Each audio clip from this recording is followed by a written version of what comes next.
خپل موبایل کې آیفون په شانتي ډیټینګ وکړئ څنګه نشئ کولی ولې نه تاسو یې کولی شئ خو کچرې کول غواړئ ویډیو تر اخره وګورئ بالکل د آیفون په شانتي کې هر یو شی به تاسو ته آیفون په شانتي کې ملويږي او ایډیټینګ چې کم دی بالکل د آیفون په شانتي کې دی که نه وي زما تصویر وګورئ او بیا د دې اوریجنل د څنګه داسې دي که داسې دا دي ویری ګوډ خو تاسو څه کوئ زموږ ویډیوګانې چې کم دي تر اخره نه ګورئ ویډیو تر اخره وګوره ورزو موبایل سکرین ته ډاونلوډ کولو او د دغه یوز کولو طریقه درته ښایم ورزو موبایل سکرین ته دغه طریقه خپل سره شیر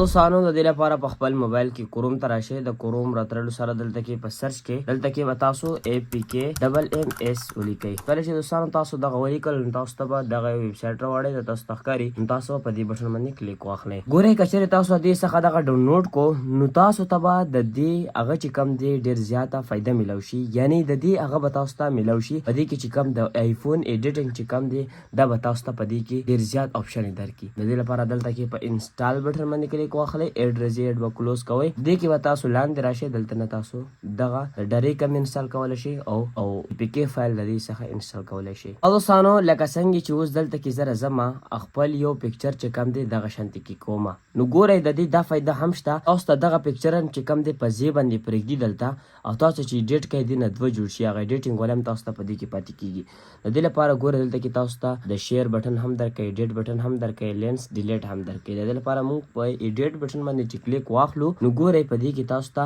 ډېر زیات آپشن ملويږي لکه څنګه چې زه په وان بټن باندې کلیک اخلم ګورئ د دې دغه شانتي کې یعنی یو عجیبه غونډه کې هغه بدل شو نو په دې کې تاسو ته ډېر ښایسته ایډیټینګ ملوي شي تاسو ته ښکاري یو ټک سره چې کم دی دا تاسو ته دغه شانتي کې هغه کوي نو لکه څنګه چې تاسو په دې بټن باندې دغه شانتي کې کلیک واخلئ په کروپ بټن باندې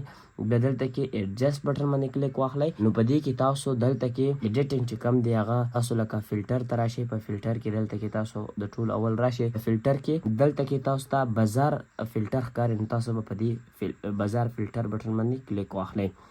نو ګوره په دې کې بالکل همدغه د آیفون په شانتي کې هغه ملويږي تاسو ته بیا که چېرې موږ ایډجسټ ته بیرته راشو نو په دې کې تاسو خپل مخ ښایسته کول غواړئ یا همدغه شانتي کې په دې کې نوره هغه کول غواړئ نو تاسو په دې کې هر څه چې کوم دي کولی شئ